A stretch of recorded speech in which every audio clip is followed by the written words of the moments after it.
Praise the lord. ప్రభు గారు యేసుక్రీస్తు నామమున మీ అందరికీ శుభాభివందనాలు తెలియపరుచుకుంటున్నాను. పరిశుద్ధమైన బైబిల్ గ్రంథం నుంచి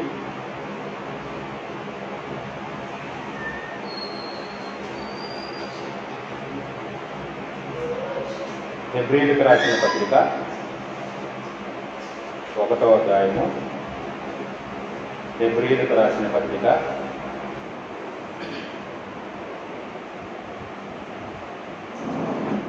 1వ అధ్యాయము 1వ వచనం. పూర్వకాలమందు నానా సమయములోను నానా విధములుగాను ప్రవక్తల ద్వారా మన పితరులతో మాటలాడిన దేవుడు ఈ దినముల అంతమందు కుమారుని ద్వారా మనతో మాట్లాడను. ఆయన ఆ కుమారుని సమస్తమునకు వారసునిగా నియమించెను. ఆయన ద్వారా ప్రవచనములు నిర్మించెను. ప్రార్థన చేస్తున్నాం.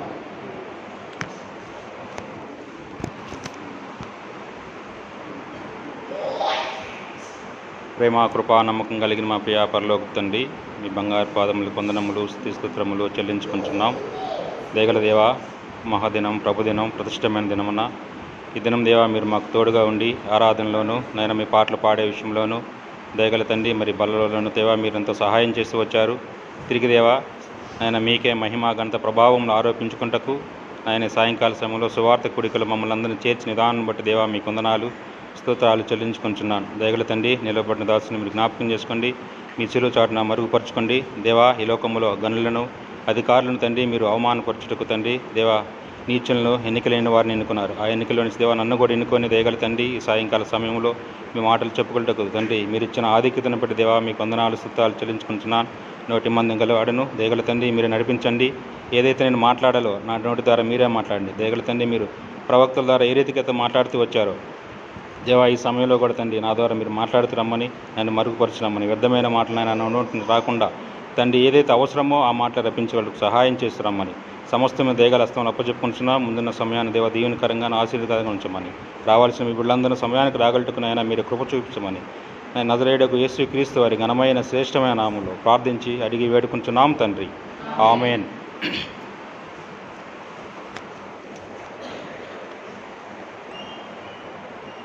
ఇక్కడ పూర్వకాలమందు నానా సమయములోనూ నానా విధములుగాను ప్రవక్తల ద్వారా మన పితరులతో మాట్లాడిన దేవుడు. పూర్వమందు దేవుడు పాత నిబంధన కాలంలో ప్రజలతో దేవుడు ఏ రీతికైతే మాట్లాడుతుంటే లేఖనముల ద్వారా కానీ ప్రవక్తల ద్వారా కానీ రాసినటువంటి ఆయన మాటలు కళల ద్వారా కానీ స్వప్నముల ద్వారా కానీ ఏ రీతికైతే మాట్లాడాడో ఇప్పుడు ఈ యుగంలో దేవుడు దేవుని యొక్క కుమారుని ద్వారా మనతో మాట్లాడుతున్నాడు. ఈ రీతిగా దేవుని యొక్క వాక్యము యేసు ప్రభువారి యొక్క శరీరం దూరంలో ఈ లోకానికి వచ్చి ఆయన మన కొరకు ఈ లోకంలో ఏ రీతిగా అయితే జీవించాడో ఆయన మనకు చూపించినట్టు మాదిరికరమైన జీవితం ద్వారా వాక్యం ఏమైంది? శరీరధారి అయింది. కాబట్టి శరీరధారి అయిన వాక్యమును మనం యేసు ప్రభువుని నమ్ముకున్నాము. ఆయన యొక్క మరణ పునరుద్ధాన బలం సంకల్పంలో నుంచి తిరిగి లేచాము. మన పాపములు ఒప్పుకున్నాము. ఆయన ఆత్మ ద్వారా మనం రక్షించబడ్డాము. ఇప్పుడు విశ్వాసం అని మనం అనుకుంటున్నాం. అయితే ప్రభువైన యేసుక్రీస్తు వారు ఇప్పుడు మన ద్వారా ఏమనుకుంటున్నారంటే నా ద్వారా ఎలాగో ఈ లోకమునకు శరీరము వాక్యం వచ్చినదో ఇప్పుడు విశ్వాసులైన మీ ద్వారా కూడా లోకములోకి దేవుని యొక్క వాక్యము వెళ్ళాలి. దేవుని యొక్క మాటలను మీరు చెప్పాలి. ఏ రీతిగా దేవుని ఒక వాక్యాన్ని అంటే మన జీవితం ద్వారా మన ద్వారా దేవుని యొక్క వాక్యాన్ని మనం ఈ లోకంలో ఏ రీతిగా ప్రశ్నించాలి అని దేవుడు మనతో మాట్లాడాలి. ఇక్కడ చూస్తున్నాం మనము ఈ దినములు అంతకుముందు దేవుని కుమారుని ద్వారా మనతో మాట్లాడిన. కాబట్టి దేవుని కుమారుడు ఏ రీతికైతే మనం మాట్లాడాడో దేవుని యొక్క వాక్యాన్ని మనం ఏ రీతికైతే ఎరిగి విశ్వాసులమై ఉన్నామో ఆ రీతిగా ఈ లోకంలో మన జీవితము అందరికీ వెలుగై ఉండాలి. మన వాక్యం ద్వారా మన ప్రవర్తన ద్వారా మనం దేవుని యొక్క వాక్యాన్ని ప్రశ్నించే వారంగా ఉండాలి. అయితే ఈ లోకంలో అందరికంటే ఎక్కువ బైబిల్ యొక్క జ్ఞానం తెలిసిన వారు ఎవరున్నారు? ఎక్కువ బైబిల్ యొక్క జ్ఞానం తెలిసిన వారు ఎవరంటే మనకంటే అందరికంటే కూడా ఈ లోకంలో ఎక్కువ జ్ఞానం తెలిసిన వారు ఎవరే అంటే సాతాను. మనం కాదు. సాతాను మనకంటే బైబిల్ జ్ఞానం బాగా తెలుసు. అయితే మనం ఏం చేస్తామో ఈ లోకంలో మనం దేవుని పని చేస్తున్నామా, సాతాను పని చేస్తున్నామా, ఎటువంటి క్రియలు మనం చేస్తున్నాం ఆ క్రియలను మనం చేయటం వల్ల సాతాను మనకి అడ్డుపడతానే ఉంటాడు ప్రతి విషయంలో కూడా. అయితే మనం ఏం చేయాలంటే విశ్వాసం అని చెప్పుకోవడమే కాకుండా దేవునికి మనము ఇష్టమైన వారుగా ఉండాలి. ఏ రీతిగా? మన క్రియలు విశ్వాసం మూలంగా ఉండాలి. అంటే విశ్వాసం లేని క్రియలు దేనికి కారణం? మృతములకు సమానం, అంటే చచ్చిపోయిన వారితో సమానం. మన విశ్వాసం లేకుండా మనము దేవుని యందు మనము నిలబడలేము, దేవుణ్ణి మనం చూడలేము. పరిశుద్ధులు లేకుండా కూడా మనం ఎవరు కూడా దేవుని చూడలేరు. కాబట్టి రండి, ఎఫెసీయులకు రాసిన పత్రిక 5వ అధ్యాయము 5వ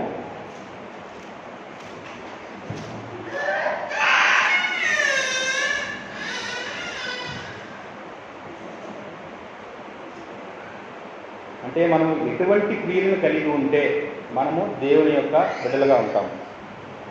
5వ అధ్యాయము 10వ వచనం, కనుక ప్రభువుకి ఏది ప్రీతికరమైనదో దానిని పరీక్షించుచు వెలుగు సంబంధుల వలె నడుచుకొనుడి. ఎలా నడుచుకోవాలంటే మనం ప్రభువునకి ఏది ప్రీతికరమైనదో, ఏది ఇష్టమో దేవునికి, దానిని పరీక్షించుచు వెలుగు సంబంధుల వలె నడుచుకొనుడి. నిష్ఫలమైన అంధకార క్రియలలో 11వ వచనం, నిష్ఫలమైన అంధకార క్రియలలో పాలివారై ఉండక వాటిని ఖండించుడు. 12వ వచనం చూడండి, ఏలయనగా అటు క్రియలు చేయవారు రహస్యముందు జరిగించు పనులను గురించి మాట్లాడటైనను అవమానకరమైన ఉన్నది. అంటే ఏదైనా సరే చీకటి సంబంధమైన పనులు కానీ, చీకటి సంబంధమైన విషయాలు కానీ మన నోటి నుంచి మనము ఉచ్చరింపకూడదు, మాట్లాడకూడదు. మనకు తెలిసింది ఏదైనా సరే, అది ఎవరి గురించి అయినా సరే, అన్యుల గురించి అయినా, విశ్వాసుల గురించి అయినా, ఏ విషయమైనా సరే మనకు తెలిసింది మనలోనే ఉంచుకోవాలి. మనం ఎవరికి కూడా దానికి మాట్లాడకూడదు. ఆశీర్వాదకరమైన మాటలనే మనం ఉచ్చరింపాలి, కానీ చీకటి సంబంధమైన మాటల్ని మనం ఉచ్చరింపకూడదు. అయితే దేవుని యొక్క క్రియలను మనం కలిగి ఉండాలి. కాబట్టి దేవునికి మనం ప్రీతికరమైన వారికి ఉండాలంటే ఎలా ఉండాలి? ఒక 4 తీసుకున్నాం.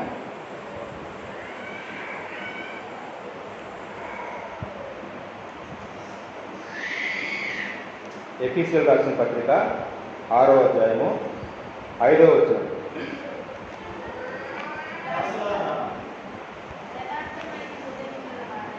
యథార్థమైన హృదయము గలవారై భయముతోనూ వణుకుతోనూ క్రీస్తునకు వలె శరీర విషయమై మీ యజమానులైన వారికి విధేయులై ఉండుడి. చాలు. ఎలా ఉండాలంటే మనం దాసులారా, మనం గొప్పవారం కాదు. ఎందుకంటే దేవుడు ఈ లోకంలో గొప్ప ఉన్నవారిని ఎన్నుకోలేదు, కానీ ఎవరిని ఎన్నుకున్నారు? ఎవరైతే దీనులుగా ఉన్నారో, ఎవరైతే ఎన్నిక లేని వారిగా ఉన్నారో వారినే దేవుడు ఎన్నుకుంటూ వచ్చారు. కాబట్టి మనం దాసులారా యథార్థమైన హృదయం గలవారై భయముతోనూ వణుకుతోనూ క్రీస్తును వలె శరీర విషయమై మీ యజమానులైన వారికి విధేయులై ఉండదు. ప్రభువైన యేసుక్రీస్తు వారు ఈ లోకంలో ఉన్నప్పుడు దేవుని యొక్క సంకల్పమును ఏ రీతిగా జరిగించారో, ఆయన దేవుని యందు ఏ రీతిగా భయభక్తులు కలిగి భయముతో ఆయన మన లోకంలో జీవించినంత 33 సంవత్సరంలో ఆయన జరిగించిన సువార్తలో కానీ ఎంతో భయముతోటి ఆయన జరిగిస్తూ వచ్చాడు. దానికి ఉదాహరణ చూద్దాము. హెబ్రీయులకు రాసిన పత్రిక 5వ అధ్యాయము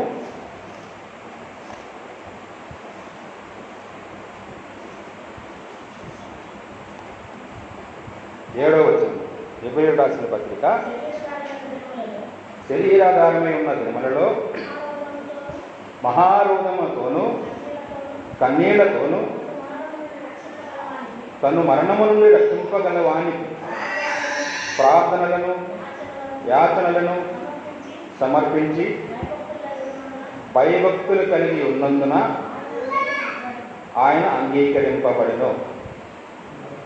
అలాగంట శరీరధారి ఉన్న దినములలో మహారోదనముతోను ప్రభువైన యేసుక్రీస్తు వారు దేవుని యొక్క కుమారుడైంది, ఆయనకి సమస్తము సాధ్యమే. ఆయన సాధ్యం లేని ఏమని ఉందా? ఏమి లేదు. అయినా కూడా ఆయన ఎలాంటి భయభక్తులు ఉన్నాయి చూడండి. శరీరధారి ఉన్న దినములలో మహారోదనముతోను ఆయన మన కొరకై, మన పాపము నుంచి రక్షించుట కొరకై, మనల్ని ఆయన మహిమారాజ్యంలో తీర్చుట కొరకై దేవుడు మన కొరకు మహారోదనముతో ఎంతో కన్నీళ్లు విడుస్తూ దేవునికి మరణము నుండి రక్షింపగల ప్రార్థనను యాచనను సమర్పించి భయభక్తులు కలిగి ఉన్నందున ఆయన అంగీకరింపబడింది. దేవునికి కుమారుడికే అన్ని అవసరమై ఉంటే ఈ మానవులో ఉన్న మనము పాపులమైన మనకి ఎన్ని అవసరమైనవి? మనం ఏం చేయాలి? దేవుడు ఎలాగైతే తను కన్నీళ్లతోనూ మహారోదనంతోనూ దేవుణ్ణి వేడుకున్నాడో మనం కూడా ఆ రీతిగా దేవుణ్ణి కన్నీళ్లతోటి మహారోదనంతో వేడుకోవాలి.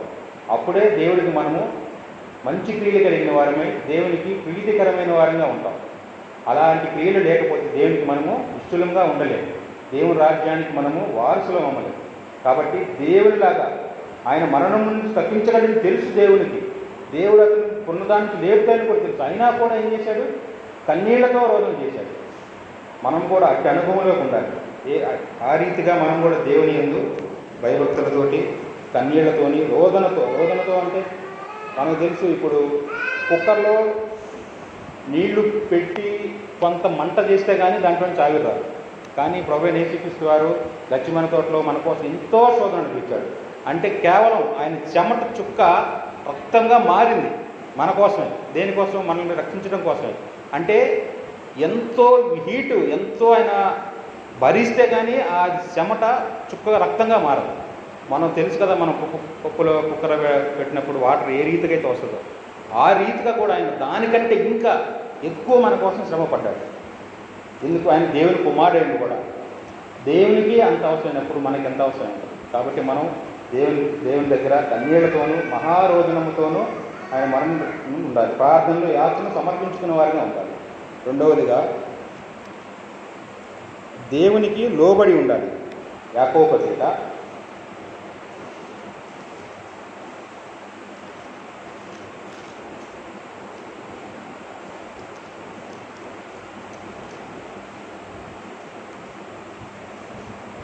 4వ అధ్యాయము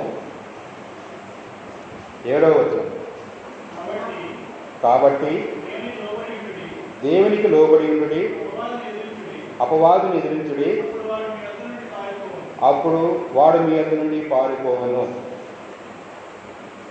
ప్రభువైన యేసుక్రీస్తు వారి యొక్క వాక్యమును మనం ఎట్లయితే ఒప్పుకున్నామో ఇప్పుడు కూడా దేవుని దగ్గర మనం ఎలా ఉండాలంట? దేవుని యొద్దకు రండి, కాబట్టి దేవునికి లోబడి ఉండుడి, అపవాదిని ఎదిరించుడి, అప్పుడు వారు మీ యొద్ద నుండి పారిపోవను.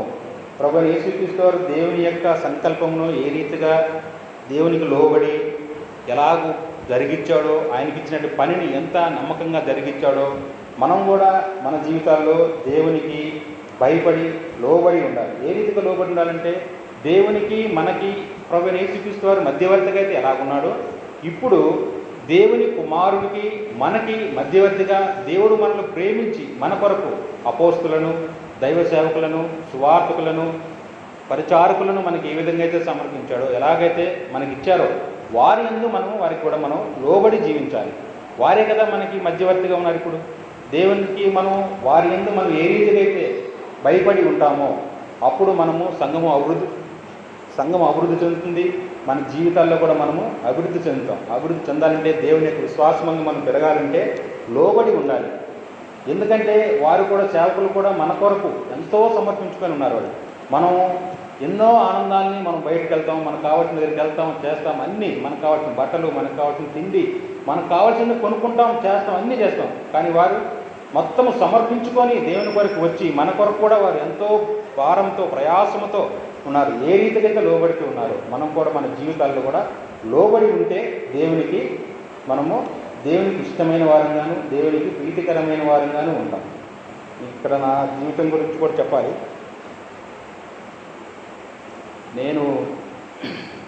నా పేరు తెలుసు మీకు, నా పేరు అశోక్ కుమార్, మాది ఒల్లూరు, సూరారెడ్డి పాలెం అంటారు, టంగుటూరు దగ్గర, ఒంగోలు దగ్గర ఊరు. నేను చిన్నప్పటి నుంచి కూడా క్రైస్తవులు తెలిసిన కుటుంబంలోనే పెరిగాను. మా చిన్నప్పటి నుంచి, నా చిన్నతనం నుంచి, అంటే నాకు ఊహ తెలిసిన కాడి నుంచే మా అమ్మ చర్చికి వెళ్తుంది. మా ఇంట్లో క్రైస్తవు అంటే దేవుణ్ణి నమ్ముకున్నది ఎవరయ్యా అంటే మా అమ్మగారే, ఎవరు లేరు, అప్పుడు ఇంకా ఎవరు నమ్ముకోలేదు. మా నాన్న అయితే లోకంలోనే ఉన్నాడు, నమ్ముకోలేదు. నేను కానీ మా అన్న కానీ మా అక్క కానీ మొత్తం లోకంలోనే ఉన్నాం. అయితే మా అమ్మతోటి నాకు ప్రతిరోజు గొడవ జరిగేది. ప్రతిరోజు నేను ఎక్కడికైనా వెళ్తే అక్కడికి వెళ్ళబాకు, టీవీ చూడబాకు, అందరు పిల్లలందరూ వెళ్ళేవాళ్ళు, నా వయసులో అందరూ టీవీ దగ్గర కూర్చునేవాళ్ళు, నేను మాత్రం టీవీ దగ్గర కూర్చోడానికి లేదు. ఎందుకు నన్ను ఆపుతావు? అందరూ టీవీ దగ్గరికి వెళ్తున్నారు కదా, అందరూ బాగా చూస్తున్నారు కదా, అందరూ బాగా ఎంజాయ్ చేస్తున్నారు కదా, వాళ్ళకి ఇష్టమైన ఆట ఆడుకుంటున్నారు కదా, మరి నన్ను ఎందుకు ఆపుతావు అంటే వాళ్ళందరూ వేరయ్యా, మనం వేరు, మనం దేవుడు నమ్ముకున్నాము. అయితే మనం దేవుడు నమ్ముకున్నప్పుడు దేవుని బిడ్డలుగా ఉండాలంటే అసలు నన్ను ఎందుకు పుట్టించాడు దేవుడు? నన్ను ఎవరు పుట్టించమన్నాడు దేవుడు? నేను అడిగానా? నాకేం పని? నాకు ఇష్టమైన జీవితాన్ని నన్ను జీవించరు. నేను ఎక్కడికి వెళ్ళాలంటే అక్కడికి వెళ్తాను కదా, నేను వస్తాను కదా అనుకున్నాను. అయితే రాత్రి మామూలుగా పడుకున్న తర్వాత నేను ఎక్కడికైనా బయటికి వెళ్తే, నేను కానీ మా అన్న కానీ ఎవరైనా బయటికి వెళ్తే మళ్ళీ తిరిగి మేము ఇంటికి వచ్చేదాకా మా మంచం దగ్గర కూర్చొని ప్రార్థన చేస్తూనే ఉంటుంది. ఏం పని అమ్మా, నువ్వు పడుకోవచ్చు కదా, మళ్ళీ ఉదయాన్నే పనికి వెళ్తావు, ఉదయాన్నే లేచి మళ్ళీ ఏదో ఒక పనికి అమ్మ కష్టపడుతూనే ఉండేది. ఏదో ఒకటి నాట్లు కానీ ఆకు కానీ పచ్చాకులు కానీ అన్నిటికీ వెళ్తూ ఉండేది.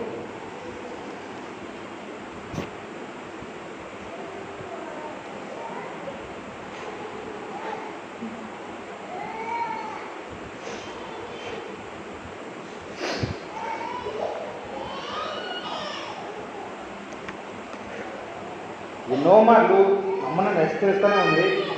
రాయా రాయా దేవుని దగ్గరికి రా,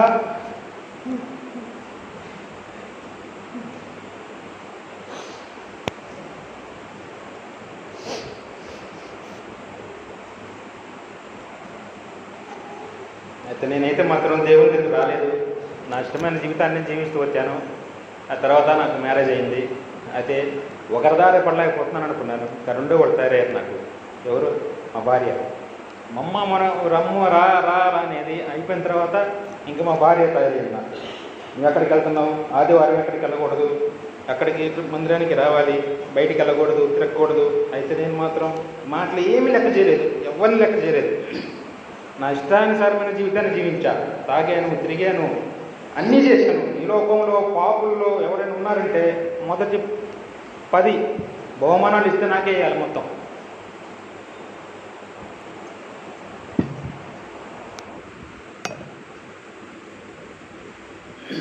అయితే దేవుడు మాత్రం ఏ రోజు కూడా విడిచిపెట్టలేదు మమ్మల్ని. ప్రార్థనల వల్ల, అమ్మ ప్రార్థన వల్ల, సంఘ ప్రార్థనల వల్ల, సంఘంలో వాళ్ళందరూ ప్రార్థన వల్ల ఎప్పుడు దేవుడు మమ్మల్ని కాపాడుతూనే ఉన్నాడు. ఆపద నుంచి, కష్టాల నుంచి, కన్నీళ్ళ నుంచి కాపాడుతూనే ఉన్నాడు. అయితే ఇక్కడికి వచ్చి కూడా నేను పిడుగురాళ్ళు హైదరాబాద్లో జాబ్ చేస్తూ ఉండేవాడిని. చదువు అయిపోయిన తర్వాత అన్న చదువుకున్న దగ్గరే పిడుగురాళ్ళ కాలేజీలోని నేను కూడా పాలిటెక్నిక్ చదివాను. అన్నవాళ్ళు మాకంటే సీనియర్లు, వాళ్ళు చాలా సీనియర్లు. ఇంకా ఇక్కడికి వచ్చిన తర్వాత తెలిసింది నాకు అన్న కూడా అదే కాలేజీలో చదువుకున్నాడని. అయితే అక్కడ చదువుకున్న తర్వాత వచ్చాము, హైదరాబాద్ వెళ్ళాము. హైదరాబాద్లో ఇటే వెళ్తూ ఉండేవాడిని నేను. ఈ కాలేజీ ఈ రూట్నే వెళ్ళేవాడిని. బస్సులో మేలుకున్నప్పుడు కన్నా ఎవరిని అడిగితే ఏ ఊరంటే దాచేపల్లి, పిడుగురాలు అనేవాడు. ఈ 2 పేర్లంటే నాకు నచ్చేది కాదు. అసలు దాచేపల్లినా నచ్చేది కాదు, పిడుగురాలన్నా నచ్చేది కాదు. ఈ భాష కానీ ఈ లాంగ్వేజ్ అసలు నాకు నచ్చేది కాదు. అసలు వెళ్తూ ఉండేవాడిని. వచ్చేటప్పుడు నాకు ఇక్కడికి వచ్చినాకే మెలకు వచ్చేది కరెక్ట్గా. ఎక్కడ ఇప్పుడు దిగి టీ తాగాను. ఎందుకంటే అప్పుడు ఇంకా బాగా అభివృద్ధి చెందలేదు. ఇప్పుడు బాగా చాలా బాగుంది. మేము వచ్చినప్పటికీ ఉన్నప్పటికీ ఇప్పటికి చాలా బాగుంది. ఇంకా చూసి వాతావరణం అయితే దేవుడు నాకు ఏదైతే ఇష్టం లేదో ఆ ఊరికే నన్ను ట్రాన్స్ఫర్ చేశాడు. నువ్వు అక్కడే ఉండాలా, నీ జీవితం అక్కడే ఉంది. ఇశ్రాయేలుకు కానానులో ఏ రీతిగా అయితే వాళ్ళకి స్వాస్థ్యం ఇచ్చాడో నాకు తీసుకొచ్చి స్వాస్థ్యం నన్ను పిడుగురాల్లోనే పెట్టాడు. నన్ను ఇక్కడే రక్షించాడు. దేవుడికి వస్తూ ఉన్నాను. అయితే మా భార్యతో నాకు ప్రతి ఆదివారం గొడవేది.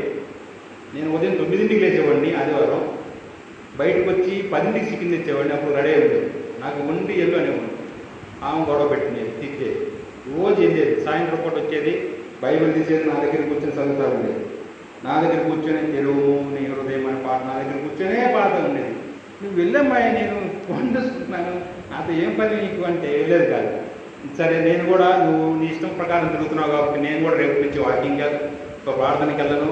నువ్వు ఎక్కడికి వెళ్తే నేను కూడా అక్కడికే వస్తాను. నాతో పాటు నువ్వు ఎటు వెళ్తే నేను కూడా అట్టే వస్తాను. నేను కూడా మందిరానికి అని భయపెట్టేది నన్ను. అయితే వచ్చిన కాడి నుంచి ఉదయం సాయంత్రం ఆమె కోసం కన్నీళ్ళు చూడడం కోసం మాత్రం వాకింగ్ చదువుతూ ఉండేవాడిని. ఉదయం చదివేవాడిని, సాయంత్రం చదువుతున్నామండి. అటు ఈ రీతిగా చదువుతూ ఉన్నాను. సామెతల గ్రంథంలో 29వ అధ్యాయంలో దేవుడు నాతో మాట్లాడుతూ వచ్చాడు. ఎన్నిసార్లు హెచ్చరించినను లోబడిన వాడు హఠాత్తుగా మరణించింది. నేను ఆ వాక్యం చదువుతున్నాను. నా హృదయంలో ఏదో తెలియని కొత్తగా ఉంది. వెళ్ళిపో, ఇక్కడ ఏం చేస్తున్నావు, మందిరానికి వెళ్ళాలనే కోరిక కలుగుతుంది. నాకు తెలియకుండానే నాకు కోరిక కలుగుతుంది. నేనే వచ్చేసేవాడిని, ఇక్కడ కూర్చునేవాడిని, వెళ్ళేవాడిని. అప్పటి వరకు అది ఆ మెయిన్ గేట్ వరకు మాత్రమే వచ్చేవాడిని. అక్కడికి వచ్చి వదిలిపెట్టి అడ్మించి వెళ్ళేవాడిని. అన్న అక్కడ ఉండి అన్న రారాదా లోపలికి అనేవాడు. అన్న నమస్కారం అనేవాడిని, మళ్ళీ వెళ్ళిపోయేవాడు. వచ్చేవాడినే కాదు లోపలికి. నీకు తెలిసి ఇంకా అక్కడి నుంచి నేను వచ్చాను. అన్న ఇంటికి వచ్చినప్పుడల్లా నాతో బాగా మాట్లాడుతుండేవాడు, ఫోన్లో మాట్లాడుతుండేవాడు, హెచ్చరించాడు, అట్లా కాదయ్యా మన జీవితాలు ఎలా ఉండాలి అని చెప్తా ఉన్నాడు. దేవుని నమ్ముకోవాలి, దేవుని నమ్ముకుంటేనే అంటే అన్న ఎప్పుడైతే మాట్లాడుతూ దేవుని వాక్యం నాకు ఎప్పుడైతే మాట్లాడుతూ వచ్చిందో నేను దేవుడిని సొంత లక్ష్యంగా అంగీకరించాను, దేవుణ్ణి నమ్ముకున్నాను. నవంబర్ 4వ తారీఖున ఇక్కడే ఈ సంఘంలోనే నేను బాప్టిజం తీసుకున్నాను. ఇప్పుడు నాకు ఇంటికి వెళ్ళినా కూడా నేనేదో కొత్త ఊరు పోయినట్టు ఉంటుంది. నాకు మా సొంత సంఘానికి వెళ్తే నేను చిన్నప్పటి నుంచి పుట్టి పెరిగి తిరిగిన సంఘంలో నేను అక్కడికి ఈరోజు ఒక ఆదివారం వెళ్తే నాకేదో కొత్తగా ఉంటుంది. ఇక్కడ ఏదో పోయింది, నేను ఏదో పోగొట్టుకున్నానే అనుకుంటున్నాను. నేను ఇంటికి వెళ్తే ఎప్పుడైతే ఇక్కడికి వస్తామో అప్పుడే మాకు ప్రశాంతంగా ఉంటుంది, అప్పుడే మనశ్శాంతిగా ఉన్నట్టు ఉంటుంది. అందుకే దేవుడు నాకు ఏదైతే ఇష్టం లేదో ఆ ఊరిలోనే నిలబెట్టాడు. ఆ ఊరిలోనే ఇదిగో దేవుని ఒక మాటలు నేను చెప్పగలిగే అదృష్టాన్ని నాకు ఇచ్చాడు. దేవుడు నా పాపం క్షమించాడు. నా కొరకు కూడా మా కుటుంబం కొరకు కూడా ప్రార్థన చేయండి. దేవుడు ఎదుగుదలకు విశ్వాసంగా నిలబడటకు దేవుడు నా కొరకు కూడా మీరందరూ ప్రార్థించండి. చూద్దాం. ఇప్పుడు 2 చూసుకున్నాం. విధేయులు ఉండేవారును దేవునికి లోబడి ఉండేవారు ఎలా ఉండాలో మనం చూసుకున్నాం. ఇప్పుడు ప్రేమ గలవారే ఉండాలి. మనం 3వదిగా దేవునికి ఎలా ఉండాలంట? ప్రేమ గలవారే ఉండాలి. రండి, 1 పేతురు 4వ అధ్యాయము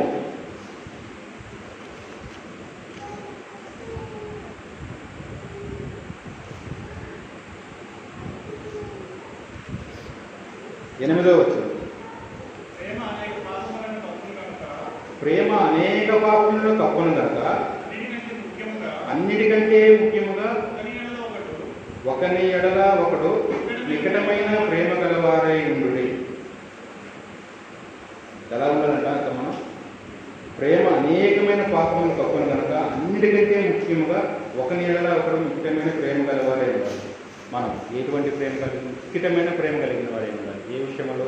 అన్ని విషయంలో, ప్రతి ఒక్క విషయంలో, సంఘమును ప్రేమించే విషయంలో కానీ, సేవకులను ప్రేమించే విషయంలో కానీ, సంఘ పరిచయాన్ని ప్రేమించే విషయంలో కానీ, తోటి విశ్వాసాలను ప్రేమించే విషయంలో కానీ, మన కుటుంబమును ప్రేమించే విషయంలో కానీ, మన పిల్లల్ని ప్రేమించే విషయంలో కానీ, అన్ని విషయంలో మనం ఎంతో ప్రేమ కలిగి నికటమైన ప్రేమను కలిగిన వారే ఉంటారు. మనం సహజంగా మనము ఈ లోకంలో 2 రకాలైన ప్రేమను చూడవచ్చు. అయితే ఎలాంటి ప్రేమలంటే మనం ఎలాంటి ప్రేమను చూస్తామంటే, ఒకటి నువ్వు అందంగా ఉన్నావు కాబట్టి నేను నిన్ను ప్రేమిస్తున్నా, దానికి ఒక కారణం ఉంది.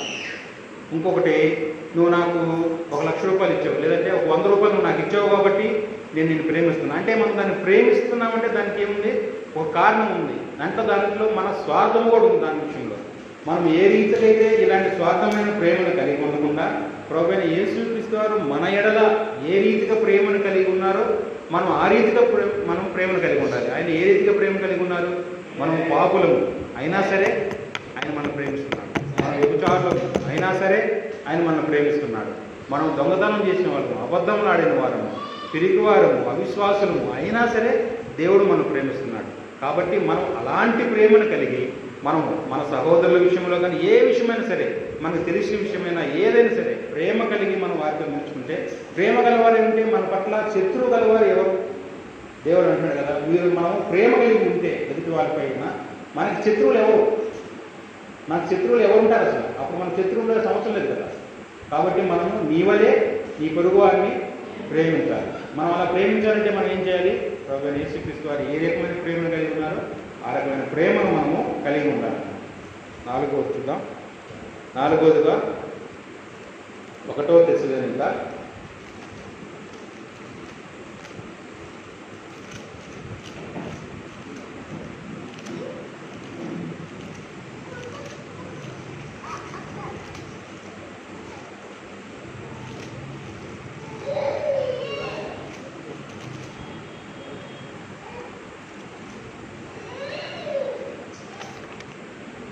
5వ అధ్యాయము 13వ వచనం.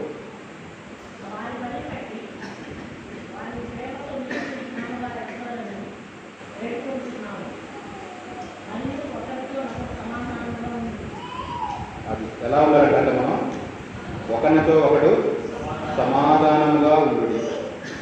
ఏ విషయంలో? అన్ని విషయాలు మన జీవితంలో సమాధానంగా ఉండాలి. ఇదిగో ఎక్కడ నన్ను ఇలా అనింది, లేకపోతే ఎంత నన్ను ఇలా అన్నాడు, లేకపోతే ఆ అన్న నాకు అది ఇవ్వలేదు, ఈ అన్న నాకు అది ఇవ్వలేదు, నాకు ఆ పరిచయం లేదు, ఈ పరిచయం లేదు, నాకు ఏదైనా సరే నీ జీవితంలో నువ్వు దేవునికి ప్రీతికరంగా ఉండాలంటే ఖచ్చితంగా సమాధానం కలిగి ఉండాలి. ఎవరితోటి? మనందరితోటి. మనం ఈ లోకంలో ఎవరితో కలిగి ఉంటున్నాము? అపవాది ఉన్న లోకంలో మనం ఉంటున్నాం. ఈ అపవాదిని మనం జయించాలంటే ఇవన్నిటిని మనం కలిగి ఉంటే, ఏది? విధేయులై ఉండటము, దేవునికి లోబడి ఉండటము, ప్రేమ గలవారే ఉండటము, సమాధానం కలిగిన వారే ఉంటే దేవునికి మనం ఎలా ఉంటామంట? ప్రీతికరమైన వారుగా ఉంటాం. అయితే ఎన్ని కలిగి ఉంటాము రైటే, బాగానే ఉంది. ఎన్ని చేయడం వల్ల మనకు వచ్చేది ఏంటి? మనం దేని కొరకు మనం ఎన్ని చేస్తున్నాం?